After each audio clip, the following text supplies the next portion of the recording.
Hey, welcome to Genre Exposure, a film podcast. Join us as we explore the wide world of cinema, broaden our horizons one movie at a time. I'm one of your hosts, Dustin, and as usual, I am here with Jason. Hey, everyone. How you doing, my man? I'm doing well. About yourself? Well, not the greatest. No? No. I'm ridiculously tired. I've been sick to my stomach all day. I think I'm in the right frame of existence to talk about Bloody Birthday from 1981. Your pick to wrap up and conclude our slasher block we've been doing. Yeah, it's been a fun block. It has been fun. Maybe not every movie has been great, but it's been fun talking about them. And I feel like we've learned things along the way. Yes. Hopefully the listeners have as well. I hope so. We can only hope. And again, I want to give a big shout out to last time, to Chris for joining us. Make sure you go follow him on TikTok at the 4K Outlaw. Yeah. See all his cool videos about the Blu-rays he's picking up and different films he's talking about. Yeah, it was great having them, and it was a great suggestion. It was. I'm still kind of kicking myself that I waited this long to see The Final Girls. And Yeah, I can't believe you missed it. Yeah, that's I was weird. just like, wow, this is like everything. You can't see everything, though. Don't beat yourself up. It's okay. And that's why I love doing the podcast, because it brings us to these things. Yeah, man. So, all that being said, we're going to do all our usual stuff first. We're going to talk about what we've been watching. And as you know, we are part of the Prescribed Films podcast network. And we love it, and they're great. And we have all these awesome other shows you could be listening to as well. So you should swing on over to the main site for that. Heck yeah. Show some love to those other shows. Yeah, there's lots of great stuff out there. Some might even be better than ours. I mean... Most are, probably, to be honest. But, it's whatever. Different strokes for different folks. Sure, whatever trips your trigger. So what have you been watching, my friend? Okay, the one I was watching kind of segs nicely with our main movie today, Bloody Birthday. Oh, well, you happen to have another one. If not, I have a question for you that you can use. Okay. In the interim since the last episode, your curiosity got the better of you, and you summoned me over to watch Kill Her Goats. Yes. So if we want to, since this is the end of the slasher block, and right. And the Muckverse has kind of plagued the entire show, this little run. Yeah. I didn't know if we maybe wanted to rewind back to Kill Her Goats again, just so you can have your piece in on it now that you've seen it as well. Sure. Yeah, I'll touch on that briefly. Okay, cool. Okay. Kill Her Goats is a piece of crap. It makes Muck look almost good.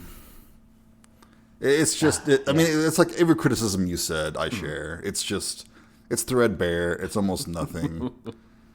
I mean, yeah, it's hot chicks for like an hour in various stages of clothing.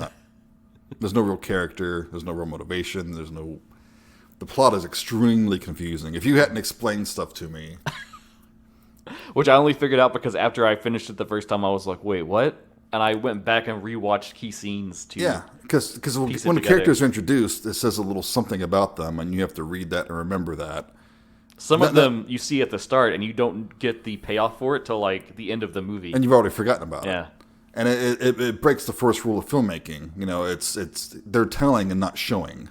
And it's just it's a very frustrating experience.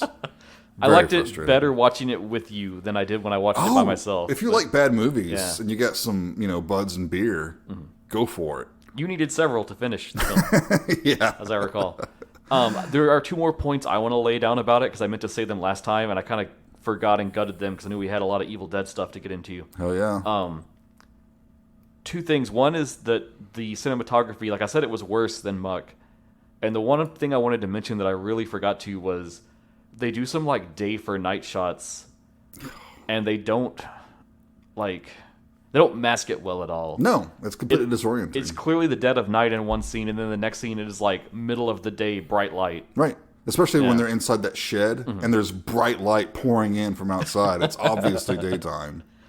And it confused me because that little shed in particular, like that shack is in Muck, and they use it in that scene in Muck. Well, of course, it's part of the Muckverse. And it's fine in Muck. It doesn't... I don't get how they did it once right and then got it wrong. I don't know. I will say one good thing about this movie is that the editing was somewhat better. I wasn't quite as confused because of shitty editing. So that's something. Which looked like they had a different editor than Muck. So, yeah, right. That probably helped. I think so. And then the other thing I want to say is I meant to talk about the whole, what is the Muckverse, right? So what's the connection? And it's very disappointing because in Kill Her Goats, Muck is just a movie that exists in their universe that they watch. Yeah. And that the main character, for some reason, has all the Kickstarter memorabilia. For some reason. For like some reason. 10 pairs of Muck panties. Yeah. And I stress again, what woman wants muck on her panties? Okay, if you do, I'm not judging you. That's cool. That's your thing. But I don't know. Okay. I feel like we've laid that to rest. Yeah. So then maybe I'll do my 2, and then you can... we're definitely watching his next movie, though. I'll probably fucking buy it, to be honest, so... It's the kind of monster I am. Right. I'm sorry, what were you saying? I'll do my 2, and then you can do your last one. Oh, you have 2? Yeah, to segue us All right. into Bloody Birthday. So maybe I'll do 2. Screw you. I got a bad one and a good one. Because I realize I've been kind of all smiles these past few, what I've been watching. Mm-hmm. I got to correct that. So let's get the shit out of the way first. I went to see Guardians of the Galaxy Volume 3. Everyone's saying it's really good. That's what I'm hearing. I got no dog in this fight. So it's like, it's the best of the Phase 4 movies. If your franchise needs phases, rather, I'm out. Yeah. It's the best of that lot, except for maybe the Spider-Man one. And they both kind of work on the same gimmick of the Spider-Man one worked because they brought in Toby and Andrew. And that had so much like hype around it and all the classic characters coming back for a crossover thing. And then this Guardians one kind of works because it is James Gunn back in the saddle doing all the James Gunn stuff. Yeah. But it's just like, oh my god, it's like so they have this whole like very sad plot about like the backstory of Rocket, which is cool and it's well done and it's pretty spot on to the comics, which I respect. But it's like you think about it and it's like in the scheme of all of these, like it would matter so much more if we had built toward it, but we didn't really build toward it. We just had 2 other Guardian films that happen with their own stuff going on. And then, like, now we're addressing everything on that angle. And it felt, I'm going to say emotionally manipulative, because they really ply it for, like, they want you to, like, get upset and be, like, sad and cry over it. Right. But it didn't feel earned, in a way. Well, it's very easy to show animals in distress and get sympathy. What else do I want to say about it? And then, even, like, the tone of it completely, like... It never really felt like a Guardians movie for a lot of the time because it's like their whole status quo is now like weighed down by the rest of the cinematic universe. Mm-hmm. So like, spoilers if you're not keeping up, I guess. But in Endgame, they went through a whole thing of like Gamora died and then they brought her back, but it's her from the past. So fucking cheap. And so she has no memories of anything that they did together. So cheap. And so she doesn't like Star-Lord anymore or doesn't want to hang out with the Guardians. Now, apparently James Gunn didn't know they were going to be doing that, right? That's what I've heard. I don't know. That was not his idea. He had no part of her getting killed off, and apparently that kind of pissed him off. So a lot of the film is like weighed down by this, because it's like at the start, Star-Lord is just like depressed as hell and is like still grieving over like that's every movie losing Gamora, and it's like I don't know. At the start, they just seem so pathetic, and then the first thing that happens is that Adam Warlock shows up and kicks everyone's ass. Which is my next complaint, is that Adam Warlock is just both wasted in this movie and ruined in this movie. Like, his whole entire situation of his character is just he's stupid. And they kind of gutted anything else from the comics. It's like, oh, that's what this character is cool for. Right. You know, kind of thing. It's like they just used him because they knew they were using the High Evolutionary as the villain. And he has a connection there. Okay. But it's like he served no purpose other than to, like, start the plot of like he hurt Rocket enough that they had to go figure out his whole backstory to save his life. Okay. Yeah. All right. And then they lean like super hard into like, you know, every movie of the Guardians series has been like they have like the music cut-ins of like you know, from Peter's like soundtrack that he has, his mixtape. And I know they do it in every film, but it seems like here it was like, God, there were like 5 or 6 distinct full scenes where they had it tracked to a song, a different song every time, and it's like it felt tired to me a little bit, you know. And even sometimes it like seemed incredulous to the story. Like there's one part where they're about to storm this big stronghold, and Quill like pops an earbud in and turns on a song, and I was like, you're about to go run through this place and shoot it up, and you're gonna listen to music like in the heat of battle. I don't know. He's like Baby Driver. I guess maybe. I don't know. I'm so done with these movies, and like, I don't know, nothing about it sparked any like good feelings. So. Yeah, I mean, I checked out a while back, and that's kind of disturbing to me because the Guardians movies were probably the ones I liked the most. Oh, easily they are some of the best because they were less superhero and more science fiction. You know, so that's sad to hear. So it is what it is. If you're still enjoying the Marvel movies, I'm sure you will like this because, again, it did seem the best of what they've been working with lately. So, and real quick to chime in on about James Gunn, he is wasted with big budget movies. Yeah. I hate the fact he's one of those great directors, those great kind of indie directors that get scooped up and then they just make corporate committee bullshit. You know, because I mean, Slither was great. Super is so underrated and so underseen. It's a great movie. Now that's my kind of superhero movie right there. If you haven't seen Super, go back and watch it. It's frustrating. I mean, I loved him for his trauma stuff, which is what got him canceled. Right. So. And then uncanceled. Yeah. I guess if you make people enough money, they'll uncancel you. Oh, and then my last little gripe on this Guardians film. At the end, they do the whole thing where like everyone kind of like blows apart. Like he doesn't get back with Gamora. Boo! Spoilers, ruined it for you. They just kind of go their separate ways because she still has no memory at all. And through their team up, she kind of is like, oh, these guys are kind of cool, I guess. But yeah, she's still doing her own thing. And then like each of them have a thing. It's like cool. It's like I gotta go figure myself out and sort myself out. And the Guardians kind of break up and they just leave it with Rocket and. They tease like what the new team is, and it's kind of sad and pathetic, really. Is it like Rocket and Howard the Duck? And... it's Rocket and Groot, Kraglin, who has Yondu's like little like mohawk control the arrow thing, Adam Warlock, and then a little girl that they save in the film that I think they're trying to suggest is supposed to be Phyla-Vell, which is like another cosmic related character in the comics that's tied to Adam Warlock. I think she's technically his daughter, but you lost me a while back. in the film they have no connection, so that's its own weird mess that I'm just going to set aside for like comic nerd talk one day. But, yeah. I am not the person to have that conversation with. And it seems like that's like the story of Marvel Phase 4 is like we take our things and break them apart and then make like a shittier version of them. And then they'll be remade in 5 years. Yeah. I don't know. They're going to reset it all with Secret Wars anyways, so it's coming, folks.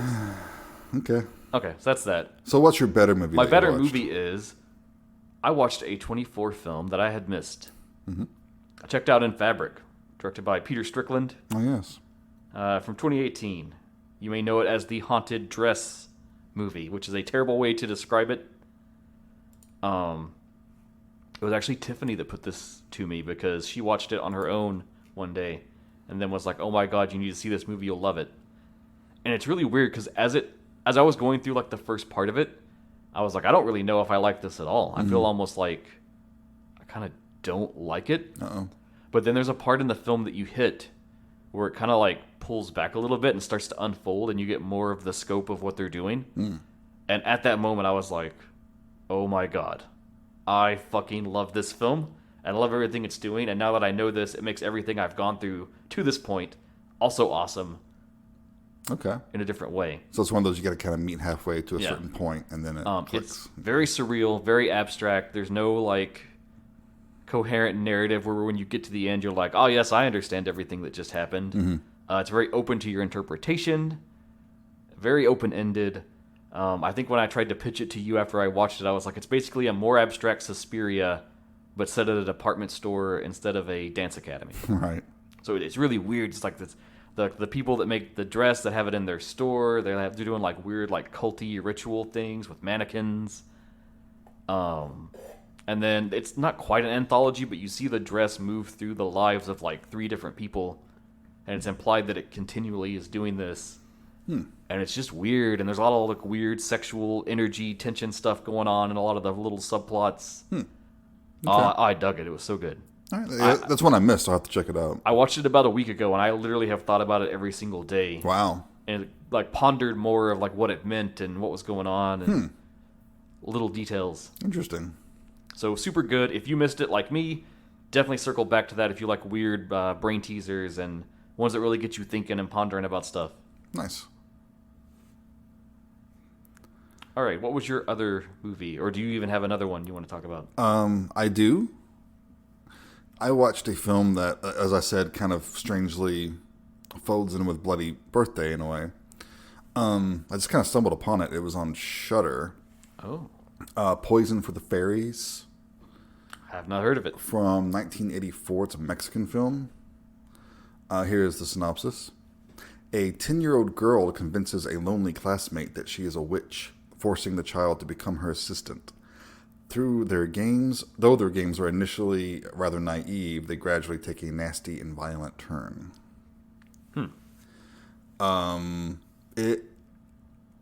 It's not... It's very kind of a slow burn, and it's more of a psychological horror. That's cool. I do recommend it. You have to be in a certain mindset for it, though. It's very much... You're very much in their world. It reminded me a lot of Heavenly Creatures, which came out after, of course. Yeah. How they kind of have their own little fantasy world in that. You describing it makes me think of that Celia movie I watched in the folk horror box set. That's another one I need to watch soon. Where you're very into her like childlike perspective of everything. Yeah, this almost falls into folk horror. Because one of the girls, Veronica, she's just obsessed with witches. And she wants to be one. And she convinces this girl she is one. It's definitely a slow burn. It's interesting, too, because... they barely show any adults. Like, whenever there's an adult on screen, it's usually shot from the back of their head. Yeah. There's a couple of times where they show faces, but it's usually only if they're dead or if it's like a jump scare.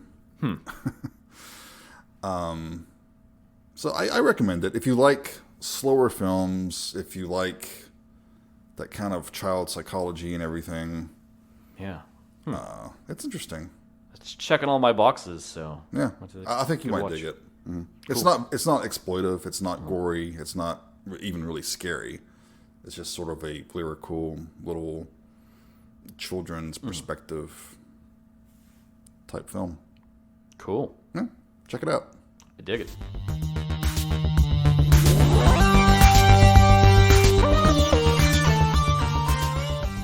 All right, so today we are wrapping up our slasher block with Jason's pick, Bloody Birthday from 1981.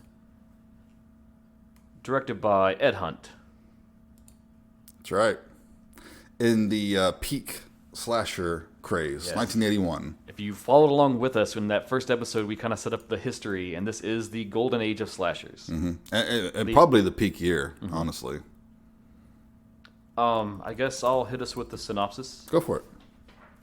In 1970, 3 children are born at the height of a total eclipse.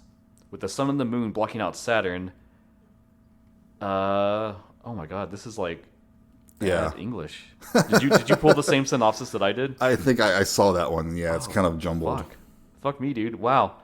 In 1970, 3 children are born at the height of a total eclipse. 10 years later, all 3 children have become heartless killers and are able to escape detection because of their youthful, innocent facades. A boy and his teenage sister become endangered when they stumble onto the bloody truth. Yes. That whole extra line they put in the synopsis to explain the lore of why they're evil is both unnecessary and also not grammatically correct. Yeah. It's not necessary. Interesting. The gist is like they were all born during an eclipse. They're born evil. Yeah. It's like the Midwich Cuckoos, a.k.a. Village of the Damned. They're just evil kids. So to lay down the genre, obviously it's a slasher. We know that it's more of the golden age style of a slasher. Yep. Though I do notice that when we laid out that checklist of like here's all the things that a slasher is, this film kind of breaks from some of those. It does, which is one of the reasons why I think it's interesting. Because like I said, it was during the height of the slasher craze. I mean, this was the same year that I'll just go through a few. Sure. The Funhouse, The Prowler. I love The Prowler. The Burning, Graduation Day, My Bloody Valentine, Halloween 2, Friday the 13th Part 2, Madman.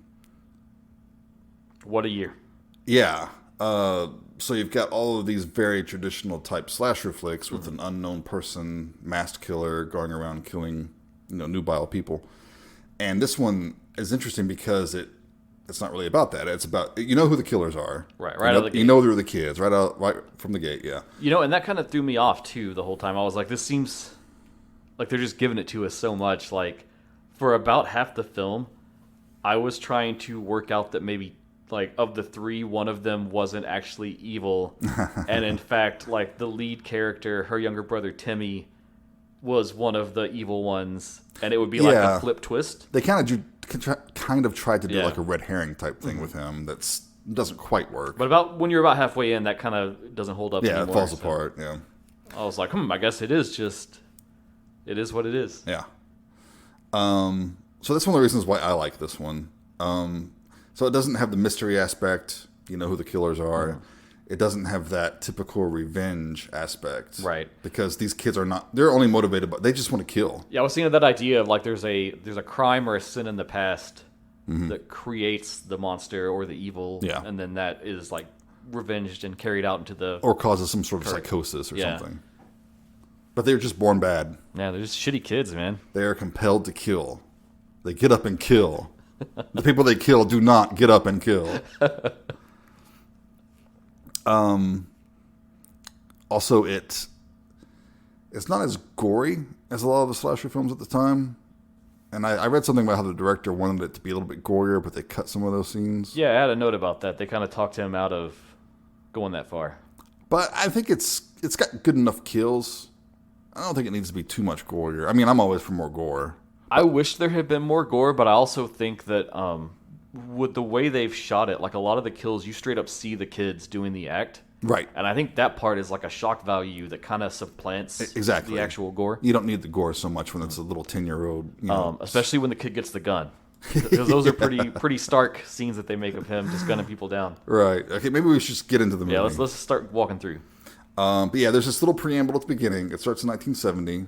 This town in California. Very weird intro, by the way. It's almost like a pseudo-documentary kind of thing, yeah.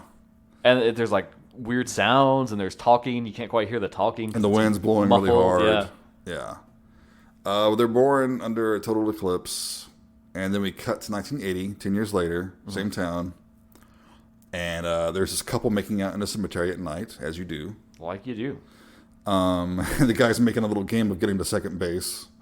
Yeah, well, they're playing ambulance, right? Yeah, like a green light, red light type thing, yeah. So she's worried that someone's going to see them. So what do they do?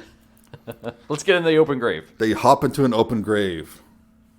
I mean... Sure, why not? I'm down for it. I mean, people might find this incredulous, but when you're like a young adult and horny, you do things in places that you really know you shouldn't. Yeah. I buy this. I believe it. Yeah. Sure.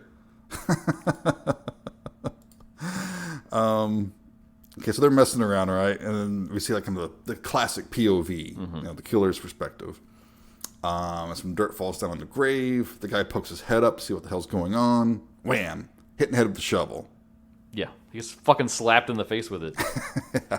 And it's shot in a way where you see the shovel come in, but it's enough out of frame that you don't see who's holding it. Right. And then you see a rope dangle down and go around the chick's neck. And yeah, it's like a jump rope. Yeah, and you see the handle come off. And she gets strangled, and the guy's trying to fight back. He gets whacked again, and they both sink down into the grave. Pretty creepy. So it begins with a kill. It begins with some boobage. You know, good slasher material.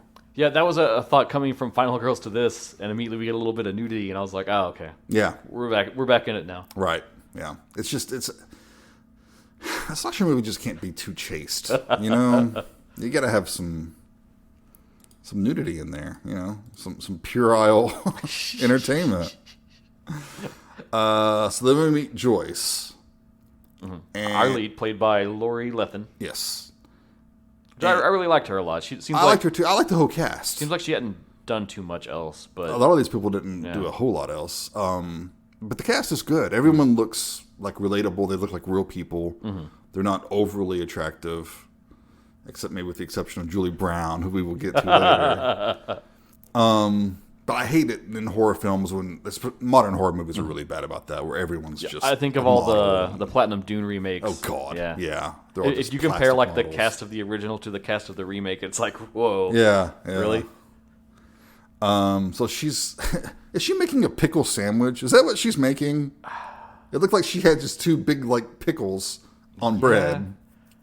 I I was disturbed by the implications of that, so I didn't really pay much attention to it.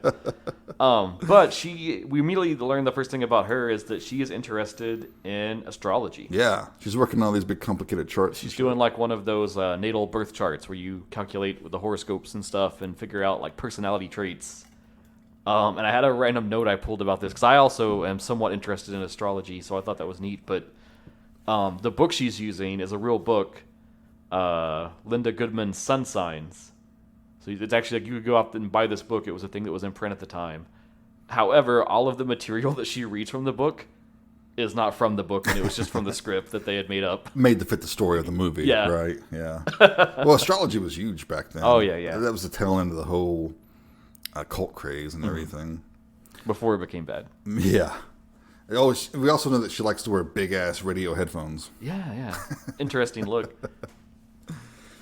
So behind her, we see this kid sneaking in the window, and he like knocks over a knife while he's coming in, and she sees him, hears him. His name's Timmy. Played by K.C. Martell. Yeah. And I will tell myself here, the whole film I was like, how the fuck do I know this kid?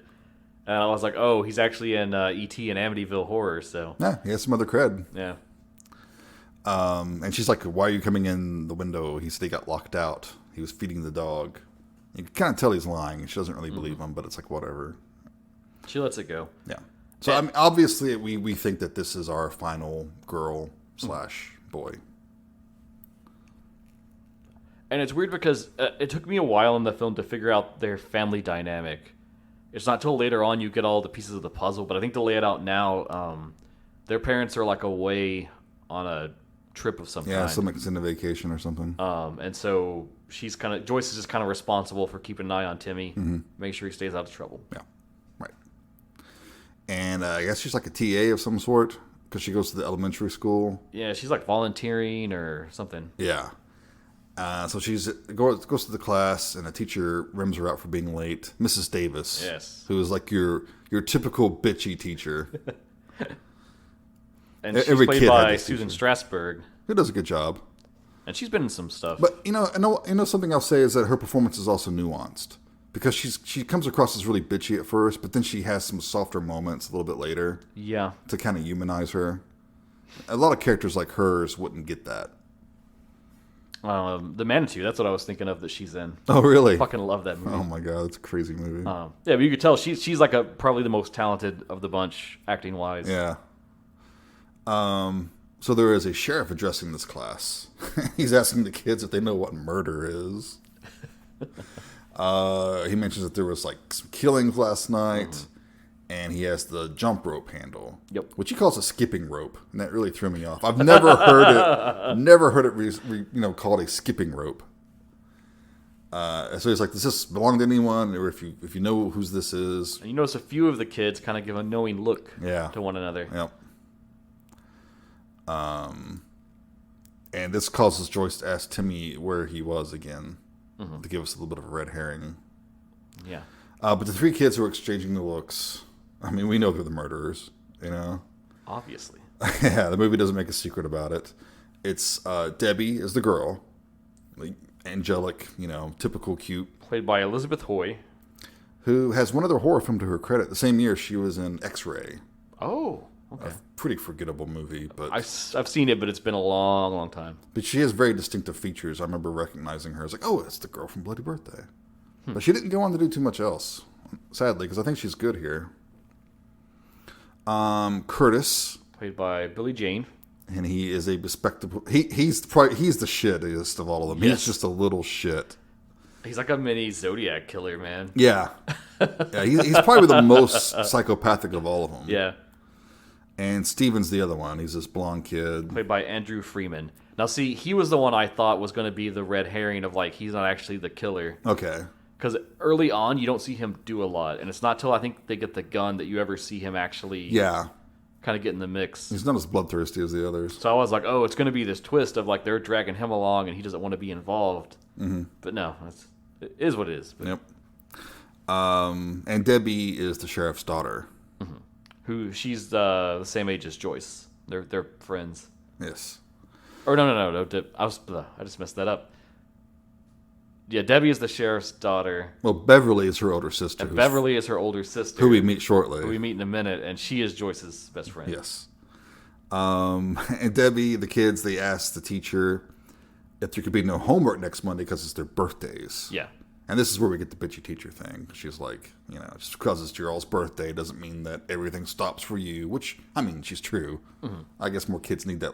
Actually, I think she's actually pretty cool. I take back the whole bitchy stuff. But she says it doesn't make them special. She also does a weird thing, too, where the bell rings for class to end. Oh, yeah, that's the bitchy part. And she makes this point to say that just because the bell has rung, it doesn't mean they can get up and leave yet. The bell is just a signal that she can then now dismiss them when she wishes. Yeah, when she's ready. Yeah. Which, again, I guess is true. Hey, man, discipline. Yeah. Maybe I'm being too hard on her. Yeah. Anyway. So then we see the three kids at Debbie's house, and they're eating cookies, having a little snack or something. We hear some music turn on. Yeah. And Debbie says to hurry up or they're going to miss it. So she takes them to her closet, where she has a peephole. Yeah. And she charges the boys $0.25 to peep on her sister. Yep. Who is played by Julie Brown. Not downtown Julie Brown. Not Wubba Wubba Wubba Julie Brown. And do you have any idea what I'm talking about? No. Those of you of a certain age will remember MTV VJs. And one of them was Julie Brown. And confusingly, this Julie Brown was also on there some. But anyway. What? Yeah, I know. They had two Julie Browns? That's why she was downtown Julie Brown. Oh. She was this hot black English chick. And so, yeah, you always have to make that distinction when you're talking about Julie Brown. If you're, like, over 40. Before my time. Yeah. So she, I don't know, she's pulling a muck. Yeah, I'll say it seems like she's still stuck in the Muckverse because she's dancing in front of the mirror, kind of checking herself out. She's dancing around, checking herself out, taking off her clothes. But you know what? Damn it, she does it better than any of the chicks in the Muckverse, if you ask me. That is true. But when it happened, I was like, "Holy shit, man!" Like we reamed on Muck so much, and now this film has proven us wrong. But that's also what we said about Muck. It was like the one thing that it got right. Yeah. It had the nudity, it had the exploitation elements. That's a really big peephole. It's like, how does she miss that? How does she not notice it? It's crazy. So then we next see Beverly and Joyce. They're walking down the street, and the sheriff stops them. And I know you got big Lori and Annie vibes. Yeah, I want to talk about this. There's a few moments in this film where they really channel another more popular slasher. And the first, and we haven't talked about it yet, but the score. Yeah. It has a very, like, at times, psycho quality to it. Because a lot of times when the kills are happening, there's very shrills like, eat, going on. When it's not that, it's super, super, super... I would almost say you could have took him to court channeling Harry Manfredini and his score for the first Friday the 13th. Yeah. No, don't give me a half-hearted yeah. It's like... But I would argue that was almost every slasher film at that time. Maybe. So there's that, and then these parts where it's Joyce walking around her suburban area. Mm-hmm. These are so Halloween. Like, you even have the angles of them, like, coming up the street. Oh, sure. And then, like, the sheriff car, he's riding up on them, the squad car, like... But, I mean, every slasher film, ripped off Halloween. It's you have to. I don't know why, but in this time, it struck me as, like, very blatant. I found it more charming than anything, because it's so of the time. Mm-hmm. I don't know. It didn't bother me. Although I did hear "Don't Fear the Reaper" pop up in the back of my head. Yeah. And then, the other thing is one of them, he's barely a part of the plot, but one of them has a love interest named Paul. Yeah. And so immediately when it came up, I was like, oh, Paul. Right. So the sheriff tells Beverly to be home before dark. He goes back to his house, and he safely puts his gun in the cabinet. Mm-hmm. It's not locked or anything. And they managed to linger on that for a while. Yeah. And they got this weird security device. Okay, did this exist then? I don't think so. I don't think it did. It like locks all the doors in the house. Yeah. in a secure way. I don't think it's a thing, but okay, whatever, fine. They're doing a bit. They're doing a bit. They're setting it up for later. At least there's set up some payoffs in this movie, Yes. you know?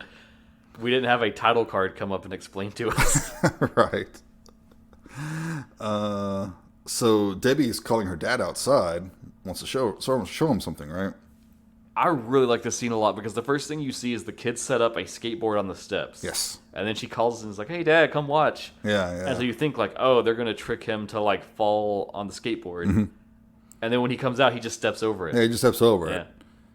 And but she like has the skipping rope in her hand, and he's like, "What's this? What's this?" And he's like, he leans down and everything, and then that Stephen kid comes out with a bat and just wham right in the head.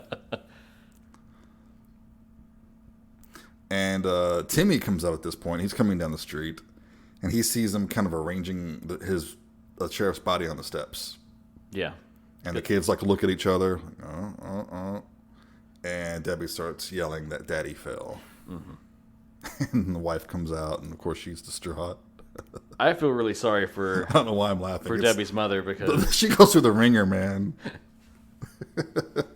I don't think we ever get her first name. It's just Mrs. Brody, but she's played by Melinda Cordell. Yeah. She does the good whole, tortured wife / mother bit pretty well. So then And we get some weird, like, this is the one, I'm going to bully this film a little bit in a few ways, but sure. there's some weird cuts and edits in this film. So we go from It's not muck bad, but yeah. this moment, it cuts right to the sheriff's funeral. Right to the funeral. Yeah, immediately. It's like whiplash. And the kids are like looking at Timmy, and you know that he's next on the list, right? Yeah, they're worried that he knows, and they're wondering, like, is he on their side or what's going on? So they go to play in the junkyard, like you do. If I had a cool junkyard like this around my house, I would have played in it. And Curtis has a fake gun that looks pretty damn real. And conveniently almost like the sheriff's gun. Yep. So he's showing that off a little bit. And Curtis goads Timmy into getting into like a discarded freezer. The most dangerous thing in the world. They're saying, let's just play Indiana Jones in the Crystal Skull. I don't know about you when you were a kid, but when I was a kid, it was like an abandoned refrigerator was the most dangerous thing. It was going to kill you. Stay far away from it. I feel like there's a story here I should ask about, but... No, it was a thing. It was like, every like safety video and shit back in the day, it was like, stay away from abandoned refrigerators. Because tragically, I think one kid somewhere did get stuck in one and died. Oh. But then that one incident, it becomes the most dangerous thing in the world. I only know about it for the memes, but I feel like there's a G.I. Joe PSA. I'm sure there is. That's about a kid being in a fridge. Yeah, something about pork chop sandwiches. I'm not sure. So they get in there, and Curtis gets out and shuts them in there. Yep. And the kids leave. There's like a lock on it. And this is a pretty good, like, tense moment. Yeah, it is. He's worried about how to get out. Yeah, he's stuck in there. And we got the Joyce. She's talking to her parents on the phone. I don't know if the audio was weird on mine, but did her dad sound like an evil robot on the phone? He sounded a little funny, yeah. Must have been a bad connection or something. Yeah, maybe. And we see a picture of her family, and the dude is the guy from her father is the guy from The Hidden. Oh, have you seen The Hidden yet? Oh yes, I love The Hidden. The Hidden rules, but yeah, he's the guy that the alien takes the body of in the hospital, that wants the sports cars and everything that. Yeah, Huh. That's him. Nice. So I see him and I think bad thoughts. This is not a good. This is not a good dude. They're in the film for like one scene. Yeah, like right at the end. That's it. Luckily, Timmy, he seems pretty resourceful. Yeah, he manages to save himself. He's got a little flashlight, and he MacGyvers himself out of the freezer. And he gets back home, and he's all dirty and shit. He tells Joyce that he was locked in the fridge, but she doesn't believe him. Right, this is the boy that cried wolf, right? So he already lied once. Yeah. Why should she believe him now? And she's kind of pressing him on the other night and stuff like that. And he admits that he was going over to Debbie's that one night. Yeah, he snitches on the people. He does. Spills the beans about the peephole. And, this is an 80s movie because Joyce is just more amused than anything. Yeah, she thinks it's funny. Yeah. But she does tell him not to play with Curtis anymore in the junkyard. Yeah, she says, if that's what's going on, don't hang out with him anymore. So she's already getting, like, suspicions about, especially Curtis, about these kids. And then this is where we get Debbie with the scrapbook, right? Uh-huh.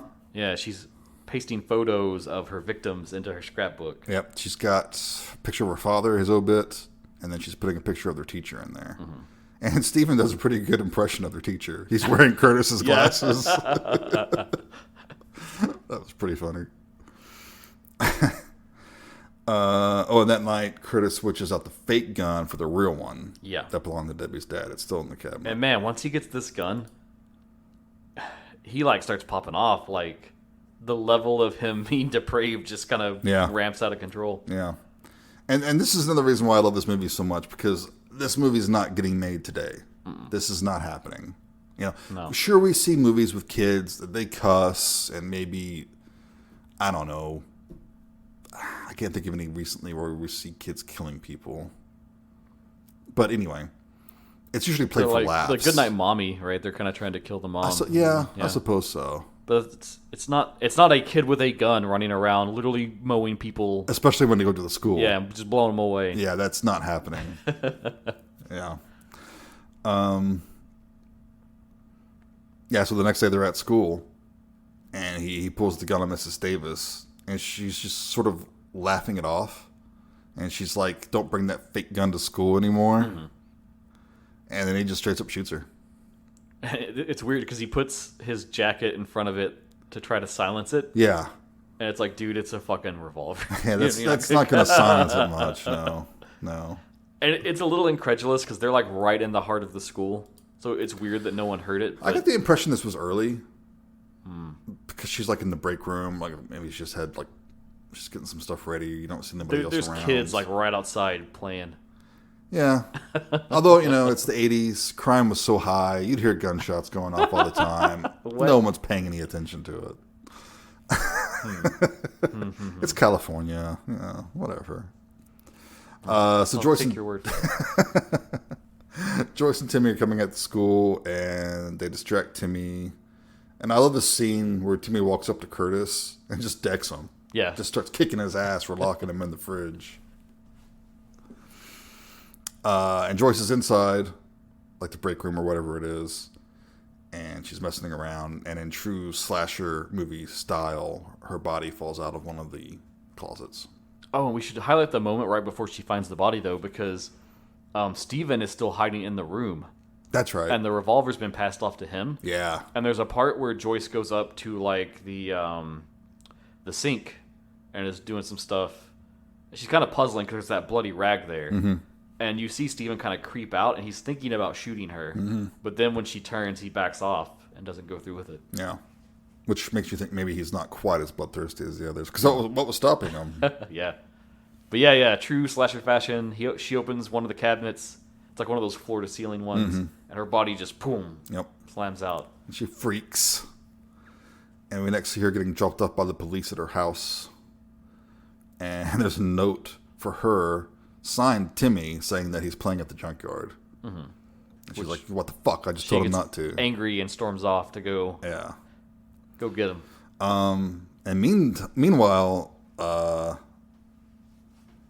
Timmy's walking around. Yeah, he goes over. He's walking by Debbie's house, and he sees Debbie up in. They got like a little tree fort platform kind of thing. And she asks him to come up there. He does. And there's some line about. She asked him if he's ever played doctor. Yeah. And he says something about how he'd rather play baseball. Yeah. Which is interesting to me because that implies that like she heard the kids in the graveyard when they killed them. That's what the kind of vibe I got. Like she was like puzzled about that in a way. Yeah, maybe. Although I get the impression that when she says play doctor, she means more like her doing a vivisection of him or something like that, Maybe. But we get this interesting scene where he's kind of just sitting on the edge of the treehouse, and he's conveniently positioned in front of a garden spike, and you can see that temptation is there for her to push him off. Yeah. And she probably would have too, but the phone rings from inside. They can hear it and distracts her. And also in this scene, he notices her little murder book because he does ask her about it, and she's, it's my private book. And he says, "Oh, something like a diary or something." And she just is like, "Oh yeah, sure, a diary." Yeah. He could care less. He doesn't give a shit. And I love how nonchalant he is. He's just like, "Well, bye." Yeah, bye. This is boring. I don't like girls yet. Bye. Meanwhile, Joyce is in the junkyard looking for Timmy. And then we see like one of the cars where you see a hooded figure pop up. Mm-hmm. And it's like, it's like sackcloth over the head, eyes cut out. And see, this is again where you've got Curtis running around with this gun, and then you have this image. Mm-hmm. And I was like, dude, he's channeling some Zodiac Killer vibes. Yeah, that's a good point. And it's both Curtis and Steven in the car because one's working the pedals while the other one drives. And they're doing the best to just plow into her. She runs away. She gets it to go over like a drop-off. Yeah, they get out of the car and like rig it so the accelerator's down and it goes toward her, but she gets out of the way and it falls off this. Police officer shows up and saves the day, kind of. This dude's real dopey. You can tell he was like probably the deputy, I guess, but yeah, he's not ready for this job. Which they do set up. This has been like a pretty like safe area because when the first murder happens before the sheriff dies, I think it's Beverly. She's talking about her dad, and she's like, "Oh, it's the first murder that's happened in 20 years, and he's acting like he's going to war." Right. Yeah. Good point. Probably a good way to be given the situation. Seriously. Let's see what happens. Oh yeah, deputy shows up. Sure. Oh, and we cut to Curtis doing his best Travis Bickle impression. Yeah. In front of the mirror in his room. Practicing the quick draw. Yeah. And then we see Debbie spying on Beverly and her boyfriend through the peephole. And we see that she's got a bow and arrows in her closet. Yeah. More setup. Uh-huh. And they start making out, whatever. She's watching with, like, clinical detachment. Yeah. And then that's when we get, Joyce and Timmy... And she's kind of teaching him about the astrology stuff, the horoscopes. Yeah. And this is where we get our plot drop, where she's reading from the book, and she says that if, like this whole thing about there was a solar eclipse, and Saturn got blocked by the sun and the moon, and Saturn is the planet that controls the way a person treats to other people and their emotions. Mm-hmm. And so that means that if that was blocked, it would be missing from their personality. Yeah. So these kids are missing something. Long way to say they're basically sociopaths. Yes. Devoid of empathy. And all the astrology stuff also reminded me of the beginning of Texas Chainsaw Massacre. When they're driving along in the van and the woman's going on about astrology and everything. I forgot about that moment. Yeah. But it's real creepy because while she's explaining all this astrology stuff, Curtis is like creeping outside with the revolver. Yeah. And he's thinking he's going to get the shot to kill her. Just right through the fucking window. Yeah. But he gets startled because with the neighbors, there's a station wagon pulling out, and he kind of scuttles out to not get seen. Mm. And that's when he conveniently finds the shag van rolling up in their neighborhood and parking. Yep. Yep. And it's a young guy and his chick, and they get into the back of the van to mess around. Mm-hmm. And Curtis just kind of stands at the front of the van and just like watches them for a while. He like gets up on the bumper and he's looking through the windshield and everything. And the girl thinks she hears something, gets nervous, asks the guy to check, and he's sticking his head out the window, and you're thinking something's going to come down and whack his head, right? But no. He says there's nothing out there. And I'm going to say, we get some boobs in this scene, but we also get some dude butt. Yeah. So it's it's a little bit for everybody, So they're doing their thing, and they hear something again, and the guy opens up the back of the van, and there's Curtis with the gun, and just shoots him, bam, right in the head. Mm-hmm. And then he's just grinning maniacally, and he starts shooting the girl. And this is where I thought this film might shift into a darker direction, because he gets in the van with the girl, and he's got this weird grin on his face, and I was like, what the fuck is he about to do? But then he just shoots her. And he was already peeping on Julie Brown and everything. Yeah.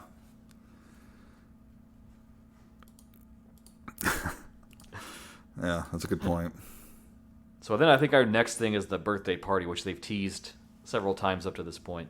Yes. Everyone's going to be there. Everyone. I say that at one point. Because it's the Total Eclipse children's birthdays. Okay, now during this birthday, we see probably the scariest thing in this entire movie. You know what I'm talking about?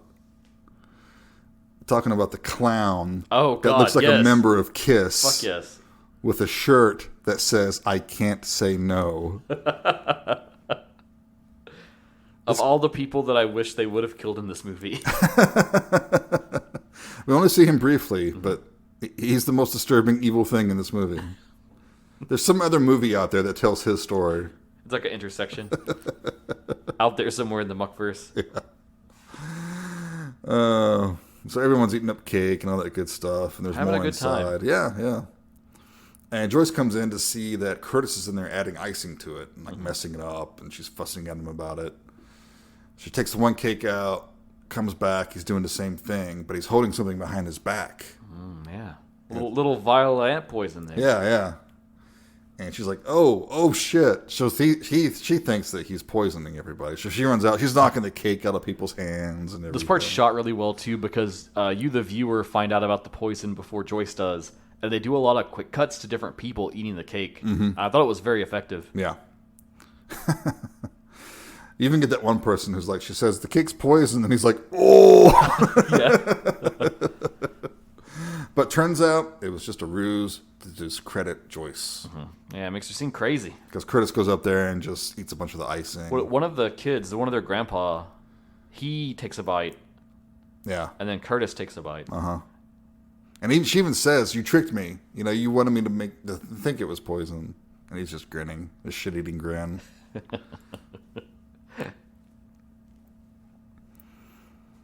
Okay, so later that night, this is the part that bugs me. Joyce and Timmy, they're at their house and they hear something. Joyce goes to investigate. Mm-hmm. So like the back door's open. Yeah. And she's in there and she's kind of scared. And suddenly the closet opens and her boyfriend comes out and scares her. Typical slasher misdirect, right? Mm-hmm. Now her boyfriend, we find out, is in college, but you think he would have known about all these murders happening in this town. Maybe not the right time to... Yeah, the prank is this girl, you know. It's a good way to get killed. But I thought this was a sweet moment between the brother and sister, because it's like she's kind of kissing on her boyfriend and stuff, and Timmy's still there. Yeah. And then she's like, hey, you can go now. And he says, oh, well, Mom and Dad said that you had to watch over me, but they told me I had to watch over you. Yeah. And then she's like, well, you can watch over me from inside your room with the door shut. Well, is it sweet or is it creepy? I mean... I think it's funny, because... Yeah, I know. I think it's innocent, too. Mm-hmm. I don't think Timmy's like a rampaging future pervert or anything. Right. You know? Plus, it's not his stepsister. Right. So, you know, everything should be on the up and up. I think it was really more of like an embarrassing thing. Yeah. Totally. Meanwhile, we're at Beverly's house and at Debbie/Beverly. And Beverly's going through Debbie's things, her drawers, looking for... Yeah, because she steals her makeup sometimes. Yeah. So she's looking for something. And she finds her sister's death book. She confronts her about it, and she's very nonchalant. And so Beverly's just like, well, I'm going to show Mom. Yeah. And Mom's been kind of vacant through the most of the film. She's a little absent, yeah. Pretty sure she's been like down in the volume. Yeah. What was it? Tiffany watched this with me, and she had some choice comments, but one thing she said she was probably too busy with the Quaaludes. Yeah, right. And Debbie says that it's not hers, it's Curtis's. I think she blames it on him. Mm-hmm. And her mom says, oh, you're not allowed to play with him anymore, because it's got like pictures of all the people who have died. It's got her husband in there. It's too morbid. Yeah. And she tells Beverly to burn the book. Which she promptly does. And earns the wrath of Debbie. Yeah. It's interesting, too, because I guess there is really a testament to how good the kid actors are in this, but you can see there's a moment when she first puts it in the fireplace that Debbie really wants to take action right away. Yeah, she's got the poker. Mm-hmm. Yeah. But she manages to hold back because she knows there's no way to kind of masquerade that one. Yeah, not the right time. So Debbie calls Curtis and tells him to bring Steven over. And then she goes into her closet, gets her bow and arrow, and she's like tapping the arrow against the wall to attract Beverly's attention. And I don't know why Beverly... Oh, and at one point, Joyce had told Beverly about this peephole. Yeah, I was going to bring this up. So before we get to this point, it's an incidental thing, but she mentions to Beverly about the whole like peeping hole thing. You would think at that point she would have sealed the hole. Yeah, because they're in the room when she tells her, and she sees the hole. Yeah. At least put something in front of it. A big piece of furniture or something. But no. She doesn't bother. Okay. She should have, because she gets shot in the eye by a fucking arrow. Mm-hmm. So she's dead, bleeding on the ground. Debbie goes in there. She's like putting like paper towels underneath her head, right? Her friends get there, and they drag the body outside. Yep. Her mother catches her cleaning up the blood. She says, "Oh, it's nail polish." Yeah, she spilled the nail polish that she stole. Yeah. It's also funny because when Curtis and Steven get there, they're kind of mad at Debbie, and like it's more in a playful way, but they're mad that she didn't wait for them. Yeah. To kill her sister. Yeah. And then we cut to Beverly's funeral. Hard cut to another funeral. I mean, like, how fast are they getting these going? Like, Like the next day, man, immediately.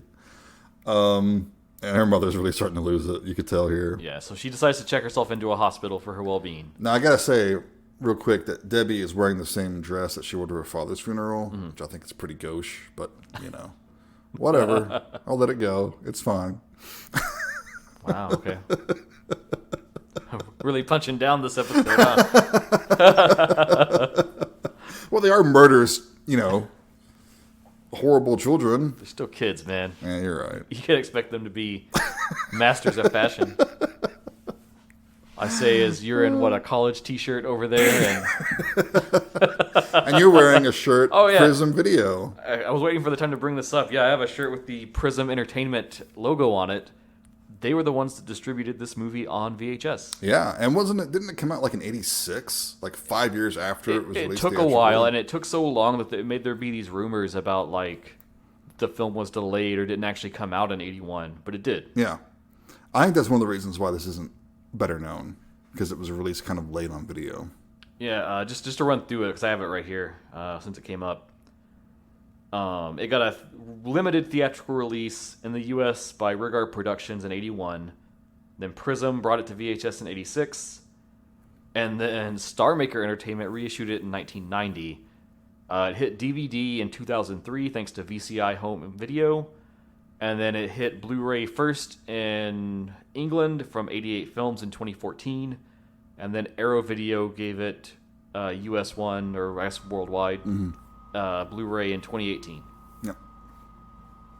Which I would be very interested to pick up that Arrow disc and see the special features on this. Yeah, I know there's a commentary. Yeah. I like to hear that. Okay, so Debbie gets a new scrapbook. It's got Joyce's picture in it. And Debbie goes to Joyce to ask her to babysit her tonight because her mom has to go to the shrink. Oh, there was an interesting scene before this, though. The three kids, they're kind of just playing in Debbie's house now because they have free reign to do whatever. Ah, yes. And Curtis, it is Curtis, isn't it? Yeah, it's Curtis. He's fooling with that security system. Yeah. And he learns that he can, like, rewire it and make it do whatever he wants. Yeah. We saw him earlier, like, he had some, like, electrical thing rigged up showing his grandfather. Yeah, it was like a science project. Yeah. So we know that he's good with electronics and stuff. So there was some setup to this, too. Kid's an evil genius in the making. Yeah, really. And it's when they're playing, that's when Timmy comes over and he throws rocks at their house. That's right. Yeah, and they run out and they're trying to strangle him with the garden hose. And this whole time, because Debbie sees Joyce come out and Debbie's like, "Oh, leave him alone. You're going to hurt him." So Joyce doesn't suspect Debbie. Right. She just suspects Curtis for sure. She really thinks it's Curtis, like he's the ringleader and everything, which he kind of is. So it's not weird when Debbie asks her to babysit her. Which also, like, Joyce does challenge him and says, like, "Hey, I'm going to call the sheriff." And Curtis just turns around and is like, "Go ahead. He'll think you're crazy. Yeah. And you'll get arrested for assaulting a minor." Yeah. Pretty wild. Little shit's thought of everything. So that night, they're babysitting Debbie. Stephen and Curtis are outside the window that night. And Curtis is, like, pointing the gun through the window again. But Stephen tells them they're bulletproof. Yeah. That came up earlier at one point. So the house has a security system. It's bulletproof. It's fucking insane. The sheriff was taking no chances. It's like a doomsday prepper or something. Debbie lets them in, and then Curtis starts hot wiring the security system. He's locking everything out. They cut the phone line.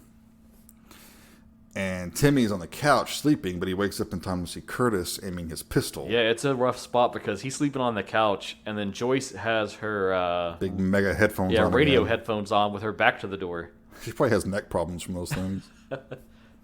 Probably radiation problems too.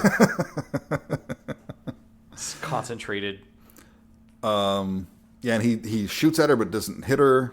And Debbie comes up, and her patented move is to strangle. With the jump rope. Yep, so she's trying to strangle him, but he kind of fights and gets off. And the pacing on this is like so good. Like it's real like intense. Yeah, it's very rapid fire. A lot of near misses. Mm-hmm. Yeah, because Curtis keeps unloading and doesn't hit anything. And they go for like everything. Like they go for the doors. They find out the doors are locked and they can't open them. Yeah, they're running around, and at one point, a closet opens behind Timmy. Yeah, no, it's Joyce. Yeah. And Debbie's there with her rope trying to strangle her. Yeah. But she gets away. And I love the look on the girl's face. Did you catch it? Yeah. She has this like disappointed, like, oh, damn it. It's great. And then there's one part where Joyce picks up like a lamp and she tries to smash the window out, but she doesn't know they're bulletproof. Yeah. So it just like shatters against it and does nothing. They finally get into Beverly's room, trying to hole up in there.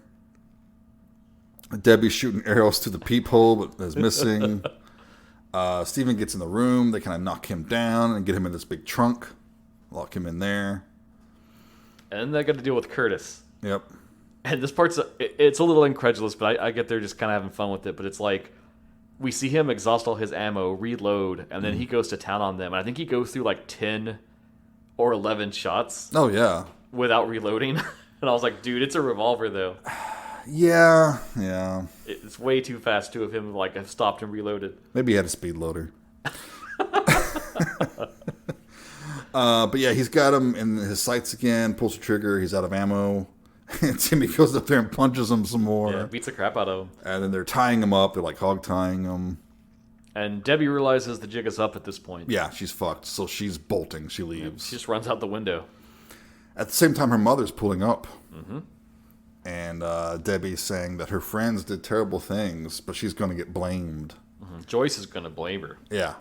Because Joyce just doesn't like her. So Debbie's mom hears like police sirens in the distance, and she's like, "Get in, honey," and they gun it.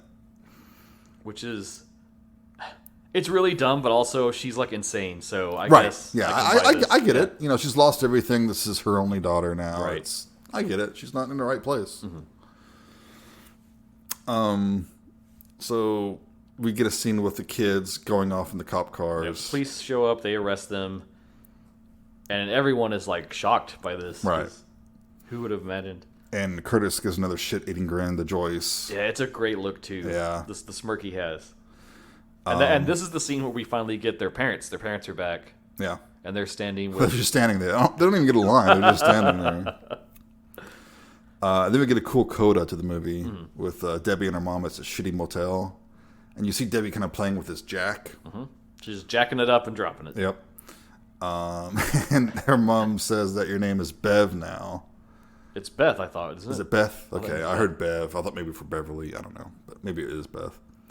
And Debbie promises to be good. Mm-hmm. She says, I'll be good this time, I promise. But they drive off. And then we slowly zoom in on this big truck. Mm-hmm. And there was a mechanic working on it. And he has been crushed. And you can tell the tire's off, so clearly he was changing the tire. Yep. So, using that jack. Using the jack that Debbie was playing with. Yeah. The end. Which is a great and amazing sequel hook that never came to be. It's not too late. 40 years later, they'll be 50 years old. But, I mean, you could still do it. I mean, if The Mutilator can get a sequel, I think anything's fair game at this point, right? Sure. I mean, if you don't want to cast the original kid actors, you could just set it anytime you want. I mean, I would love one that was like Debbie high school age. Oh, that'd be great. And like both her and her mom are like kind of the killers, like they're cooperating. And we could have like a period piece, be like the late 80s. Yeah. You know, mid-late 80s. Yeah. We need to make this happen. Who's got the rights to this? All right. Who wants to put up a little money? Start a GoFundMe for it. Kickstarter. But yeah, that's the movie. That's the whole shebang. Yep. Do you have any fun additions of little background stuff. We've mentioned a few things. I did want to talk about the kids. Like, they were very good with them as far as handling them in the film. The parents were on set the whole time they were shooting. They knew everything that was going on. I'm sure the kids were having a blast.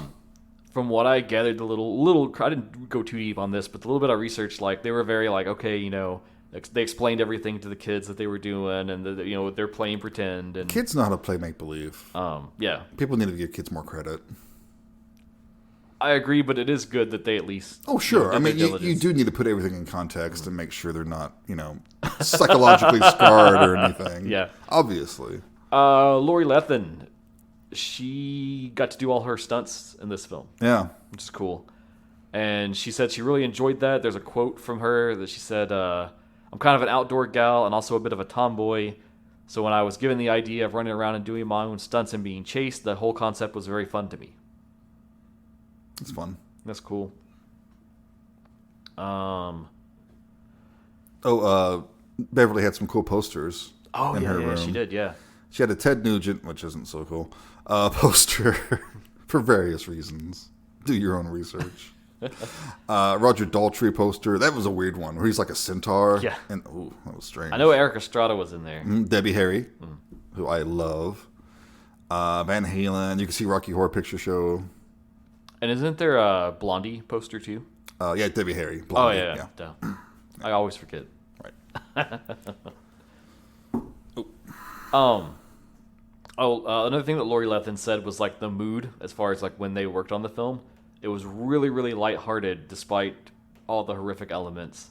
And she said that usually the kids, they would be laughing and running all around the set between takes. That had to be fun. And just having a good time. And like everybody was like, it was like the same vibe and they were just all on it. Oh, and apparently the first title was Happy Birthday for the movie. Mm-hmm. But then they thought we'd get confused with the 1980 movie, Happy Birthday to Me. Mm-hmm. Which, probably a good switch. I think so. I think Bloody Birthday has the alliteration. You know, it lets you know that it's a horror film. And Happy Birthday to Me, I think, is not a great movie at all. Have you ever seen that one? I've never seen it. Yeah, it doesn't. I wouldn't know it was a horror film just by the title. Right, yeah, it doesn't work. It does have a cool cover, though. That's the one with the guy with the shish kebab in his mouth. Oh, I've seen that, yeah. Oh, to the whole, like, working with the kids, they weren't allowed to work past a certain time in the evening, and that was also, like, an issue a few times. So on occasions, they would have to pull them out in the middle of shooting during a night scene and just, like, scrap what they were doing and shoot some other stuff because they couldn't keep the kids any longer. Yeah. Oh, and Jose Ferrer is in it a little bit. He plays the doctor that delivers them. And he gets a special appearance credit.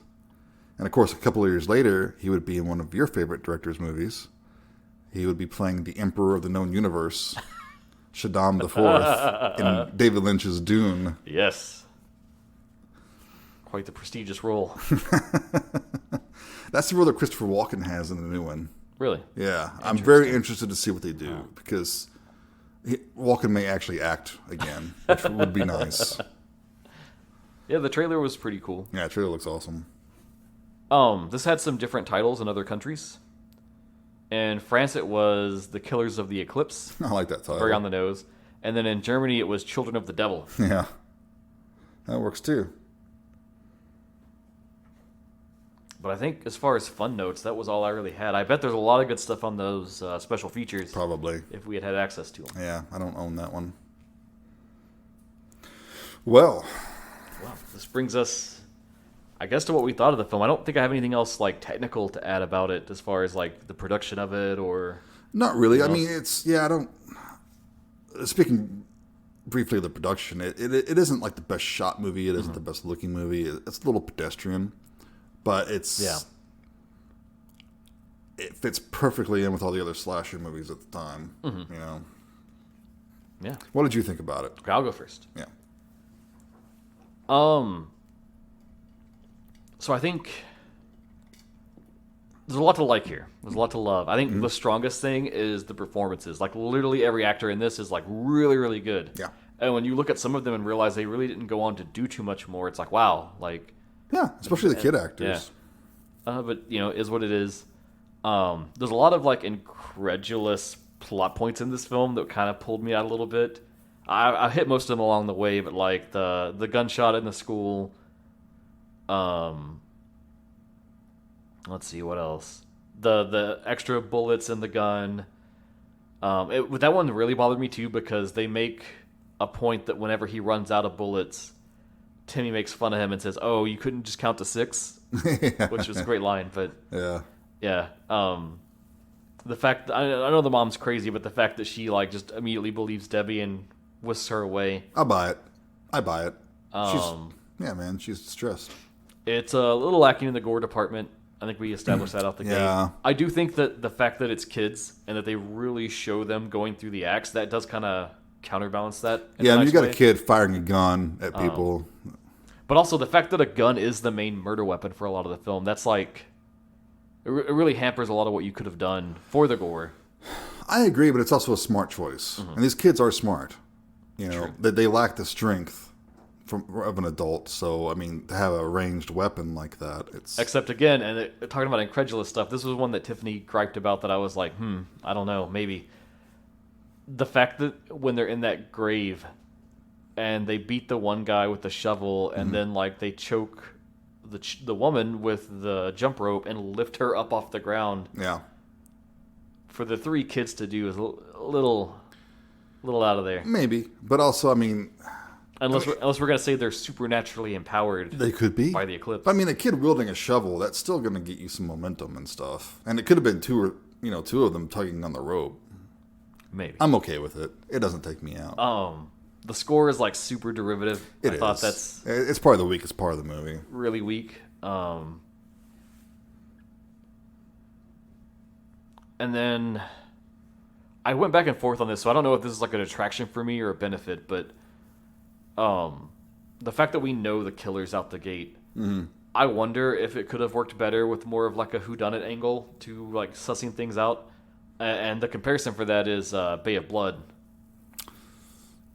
That teases it out for a long time before you pick up on it. That's the kids. Well, the kids weren't killing everyone, though, were they? Because there were different killers in Bay of Blood. But at the end, the kids kill them because they think they're playing a game. But anyway, I see what you mean. And that could work, but I also really love seeing the kids, their machinations, and figuring things out and plotting against people. And that's why I say I go back and forth on it, because if you do the mystery angle, you can't have any of that. Yeah. So then I think if those are gone, like those were some of the best scenes in the film that were really effective, really striking, really stayed with you. So it's one of those, like, who knows? You could never say one way or the other. Sure. Give it a lot of props for its concept. Very original, very bold to just show a kid running around with a revolver gunning adults down. Yeah. But because of those other detractions, it does make me, like, I can't just, like, I don't have that feel when I was finished. So I was like, man, I love this. This is like slasher gold. Right. Strongest things, definitely the performances, especially the child actors. Like, that's its own struggle.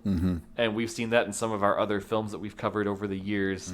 I think of 5,000 Fingers of Dr. T, where when they talked about, like, shooting the scene with all the kids, it was just mass chaos. And it was just a fucking nightmare. It was chaos, and it's a wonder they ever completed it.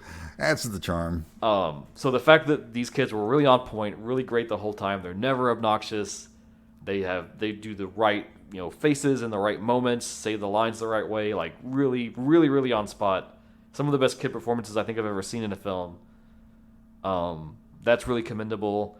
Lori Lethin, I love her as the lead. She should have been in more stuff. She should have been a scream queen, I think. She's great. Yeah. She's great in this. She has a great, girl next door type. Yeah, appeal. She has the girl next door vibe. She has a really strong presence, and she really carries you through the film, I think. So all that being said, I am pretty solid at a 3. 3? Yeah. Yeah.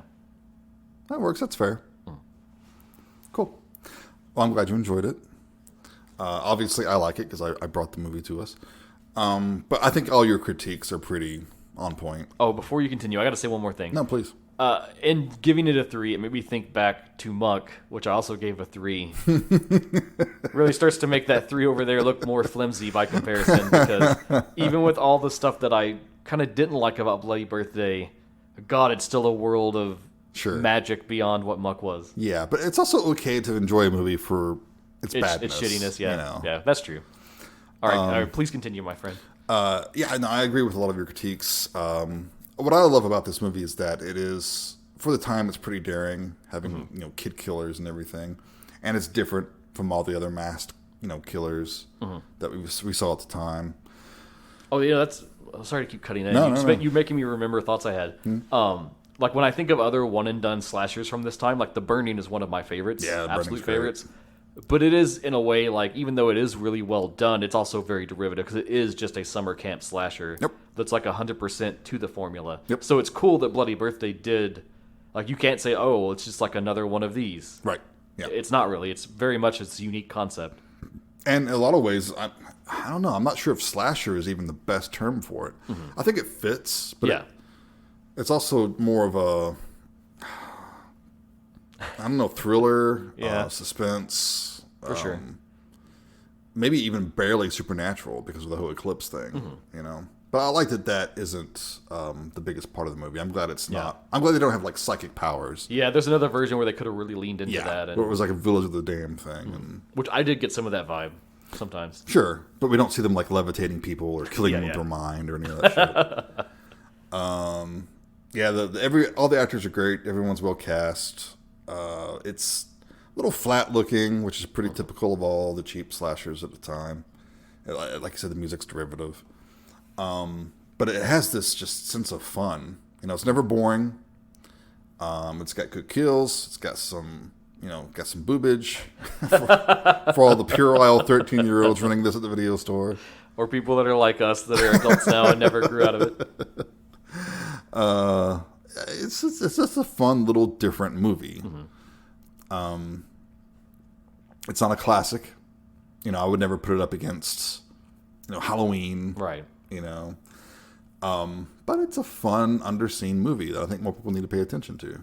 And I would love to see a sequel. I really would. Yeah. Like, if you could get those same kid actors, I don't know if they're still in the business. I don't know what they look like these days. And, that's the really scary thing about the idea of a sequel is, like, none of them died. Right. So Curtis and Steven, they could get older and get released, or... It's possible they didn't even go to prison. Right, they could have gone to a psychiatric thing, and then, they're rehabilitated, let them go. Right. And then they rock up and find Debbie again, and it just... And what's Debbie been up to all this time, There's a lot of meat there you could pull on. Yeah. But this movie doesn't have the cult following to get that sequel, sadly. Unfortunately. So I'm pretty close with you. I think I'm at a 3.5. Oh, nice. Yeah, 3.5 stars. Cool, yeah. I could almost see myself going up to 3.5 just so it has a different score than Muck. So it's at least half a star better than Muck. Yeah. But I said 3, so I'm going to stick to 3 now. That works. That works. I do think, though, if you're a slasher person, if slasher's your thing, and you've not seen this one, this is one you should see. Absolutely. To have in your repertoire. And if you love killer kids, it's a no-brainer. Sweet. Nice. Yeah. So hopefully someone out there hasn't seen this and will now be introduced to it. It's streaming a lot of platforms. It's on Shudder right now. I think it's on Tubi. I watched it on Tubi because I didn't know it was on Shudder. There you go. I wish I had known it was on Shudder. Oops. Those ads get in the way sometimes, don't they? Big goof on my part. So this is the end of our slasher block, and it has been a fucking amazing time. Had a blast doing these films. Yeah.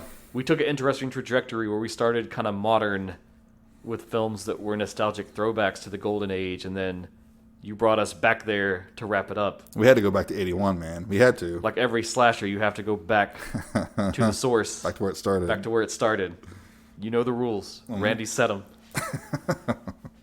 That being said, we now need to do a listener film. Yes, we do. To cleanse our palate and wipe away the muck of this block that we've done, as you might say. And so, if I can just bring it up real quick on my phone here so I can talk about it. We're going to go back to something we've already visited in the past because a listener suggested it. We're going back for a little Indian cinema. I already see you're starting to sweat, Jason, over there. Don't worry, I don't think this is a was it Yavaram Nalam or whatever? Oh, B13. 13B. 13B. Let's get that switched. Yeah, we're going to check out a new one. We're going to be watching Monica, Oh My Darling, directed by Vasan Bala from 2022, Now, this is on Netflix, so it's very accessible, very easy to get at. Everybody's got Netflix. Yeah, for sure. Or someone else's password for Netflix. And just a fun connection I wanted to throw in, because I noticed this when I was kind of doing a little research on the film. The lead is played by Rajkumar Rao, who was Alu in Ludo. Nice. So we're very familiar with this actor already. Yeah, we like him. Yeah. Excellent. And I'll just hit you with a synopsis now, since this is a new, undiscovered territory for us. I've not seen this either. A slick robotics expert joins a murderous plot after a passionate affair takes a sudden turn. But nothing, not even death, is what it seems to be. So it kind of has some thriller-ish vibes. Sounds like it. Yeah. Sounds like it might be like a My Deadly Friend kind of thing, where he puts a robot chip into a dead girl. I don't know, but we're going to find out next time. All right. And I hope that all of you dear listeners will come along with us for the ride. Yes. Don't make us do it alone. Well, all that being said, we're here at the end now.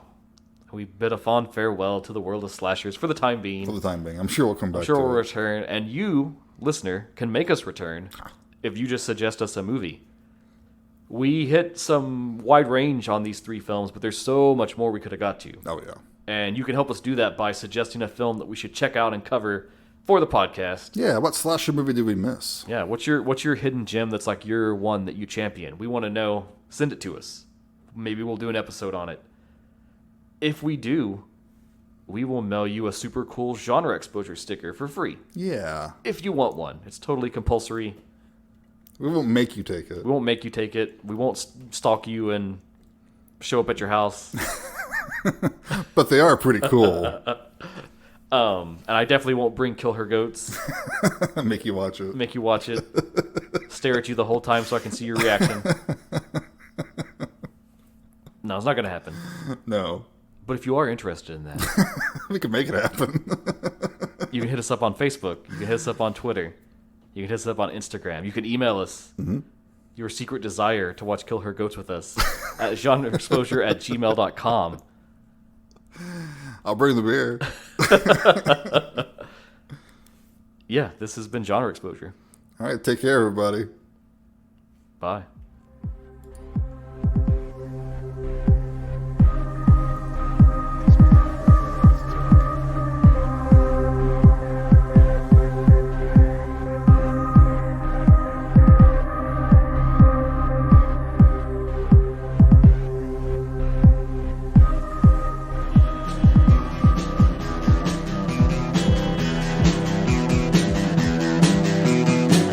You're listening to the Prescribed Films Podcast Network, home to hundreds of hours of free podcast entertainment.